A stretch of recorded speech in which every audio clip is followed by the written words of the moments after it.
Assalamualaikum warahmatullahi wabarakatuh. Perkenalkan, nama saya Andri Ramadan dengan NIM 333240114 dari praktikum tutorial penelitian operasional 2. Pada video kali ini saya akan membahas beberapa soal pada modul 5, yaitu analisis markup dan game teori pada SIP 1. Oke, langsung saja ke pertanyaan yang pertama, yaitu di kota Surabaya, masyarakat banyak menggunakan dua layanan e-wallet, yaitu OVO dan Dana.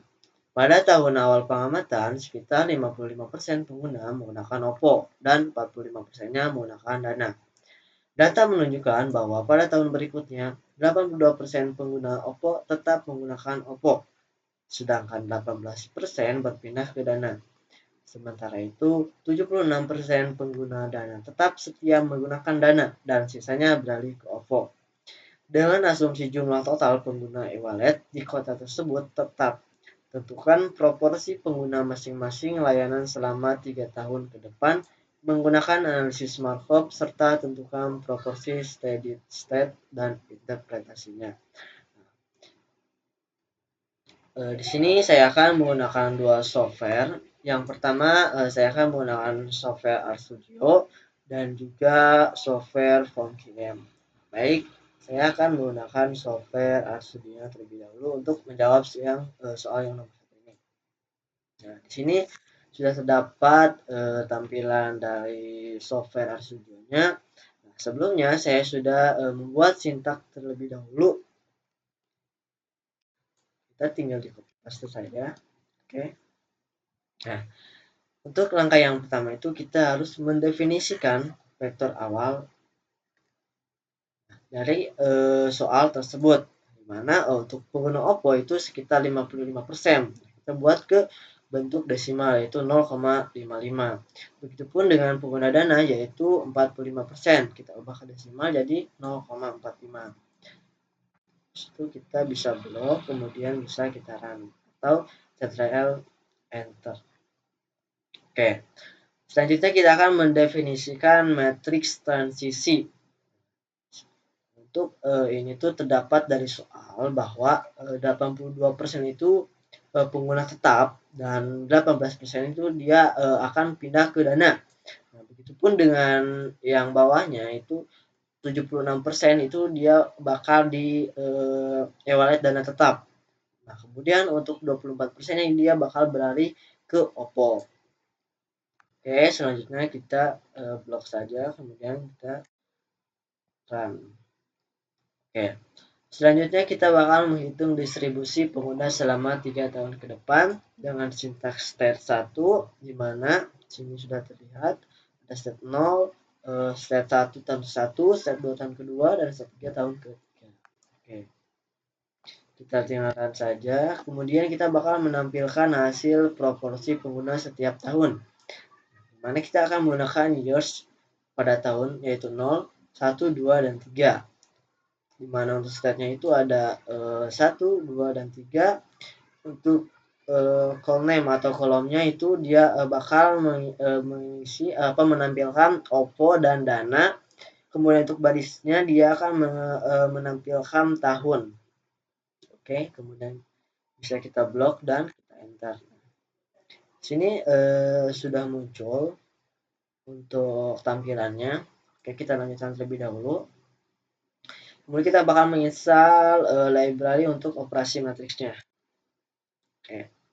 Selanjutnya kita bakal mencari si steady state-nya. Tinggal kita enter. Kita bakal menunggu terlebih dahulu menginstal si PageX-nya. Nah, sini sudah muncul untuk steady state-nya.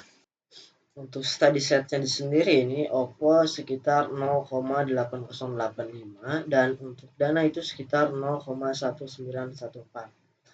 Selanjutnya kita bakal balik ke software FormQM. Kita buka terlebih dahulu.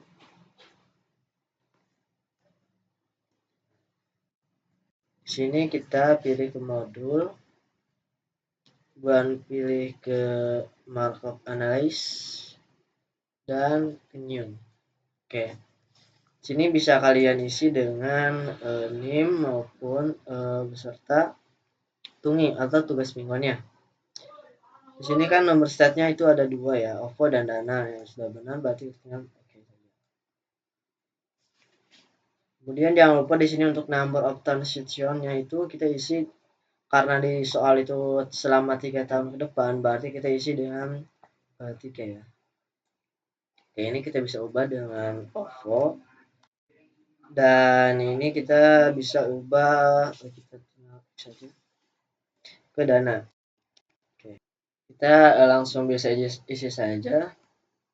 Untuk yang OVO di sini yaitu 0,55. Di sini 0,82. Di sini yaitu 0,18. Kemudian di sini 0,24. Terus di sini 0,76. Di sini yaitu 0,43. Di sini 7624.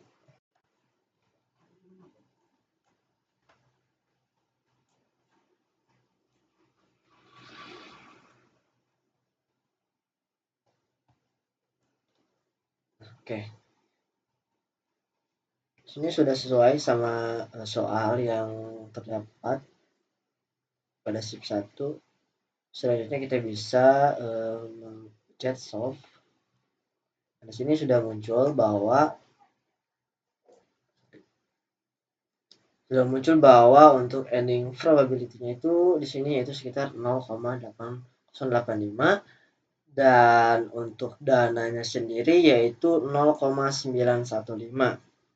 Untuk interpretasinya bahwa berdasarkan hasil RStudio maupun FormQM selama 3 tahun ke depan itu mengalami perubahan yang cukup signifikan, yang dimana pada tahun pertama hingga tahun ketiga jumlah OVO terus mengalami peningkatan hingga mencapai sekitar 80,85%, sedangkan pengguna dana mengalami penurunan hingga sekitar 19,15%.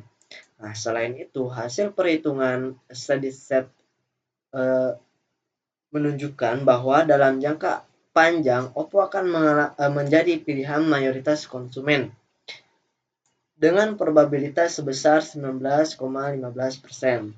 Hal ini menunjukkan bahwa kecenderungan perpindahan konsumen lebih mengarah pada penggunaan OVO dibanding dana dalam jangka panjang. Oke, selanjutnya kita bakal melanjutkan ke nomor yang kedua. Di sini, dalam industri agroindustri yang semakin kompetitif, Green Bean Crop dan Nusantara Roast merupakan 2 perusahaan pengolahan kopi yang sedang menentukan strategi investasi teknologi untuk meningkatkan efisiensi produksi dan keuntungan. Kedua perusahaan memiliki 3 alternatif strategi, yaitu mesin roasting otomatis atau disingkat RO untuk meningkatkan konsistensi kualitas, sistem monitoring atau IOT atau SM untuk pengawasan proses secara real time, secara hybrid processing atau HP, yang mengombinasikan keduanya untuk fleksibilitas maksimal. Setiap perusahaan akan memilih satu strategi secara bersamaan tanpa mengetahui pilihan pesaingnya. Dan hasil keuntungan dalam bentuk juta rupiah bergantung pada kombinasi strategi yang dipilih oleh kedua perusahaan tersebut. Berdasarkan kondisi tersebut, buatlah tabel payoff yang mempresentasikan keuntungan masing-masing perusahaan. Kemudian tentukan strategi optimal yang dapat dipilih menggunakan pendekatan teori permainan seperti maximin, minimax, atau keseimbangan Nash. Nah, sini terdapat sebuah tabel yang dimana ada RO, kemudian SM atau HP. Di sini ada datanya sudah muncul. Oke, baik, kita bakal menuju ke software RStudio-nya. Yang pertama itu kita bakal menginstal PXE-nya terlebih dahulu. Kita dapat menunggu sebentar.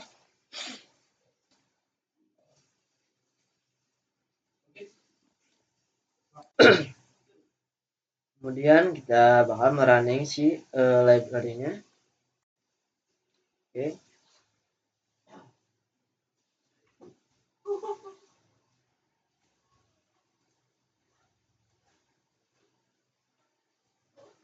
Kita bakal mau library-nya. Kemudian kita akan membuat metric payoff. Nah, untuk data di sini tuh harus sesuai sama yang soal. Kita tinggalkan saja. Kemudian kita bakal mencari nilai minimum dari setiap matriks. Yaitu yang pertama itu bakal mencari strategi green bean, crop, atau maximin. Blok terlebih dahulu dan kita run. Oke. Sini muncul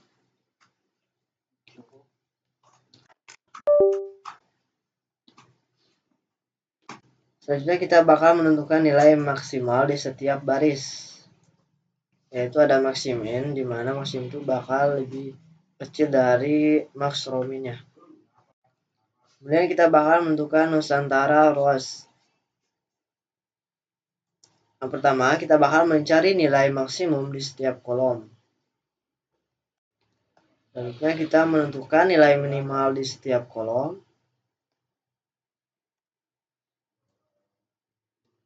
Yang terakhir, kita akan mencari sell point-nya. Oke, bahwa di sini untuk saddle point-nya ditemukan bahwa nilainya yaitu 57. Kemudian kita bakal menuju software function-nya. Pilih ke modul, kemudian kita ke game theory. Nah, di sini kita pilih new. Karena di soal itu ada 3 variabel, maka kita tulis di sini 3/3 ya. Untuk title-nya sini seperti biasa menggunakan mengisikan name, kemudian tugas mingguan. Mari kita pilih oke. Nah, di sini kita bisa ubah untuk datanya itu kita sesuaikan dengan soalnya. Nah, dimana di sini itu kita bisa ganti dengan RO, kemudian di bawahnya itu SM, dan di bawahnya itu HP. Di atasnya yaitu sama ya, RO, kemudian ada SM dan HP.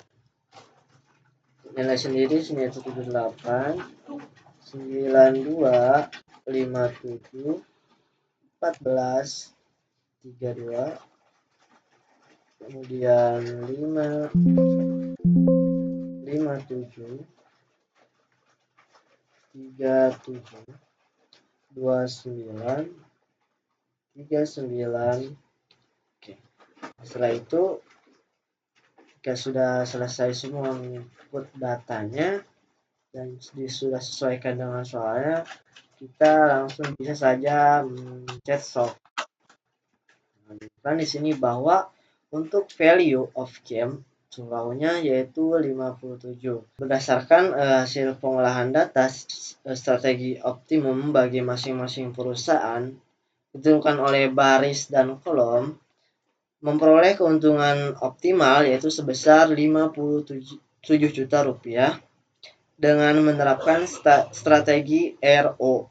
Sedangkan Nusantara ROAS berada pada kondisi kerugian yaitu sekitar 57 rupiah pada strategi HP. Karena nilai maksimin dan minimax sama, maka diperoleh saddle point dengan nilai permainan sebesar 57. Mungkin cukup sekian dari saya, kurang lebihnya mohon maaf. Wassalamualaikum warahmatullahi wabarakatuh.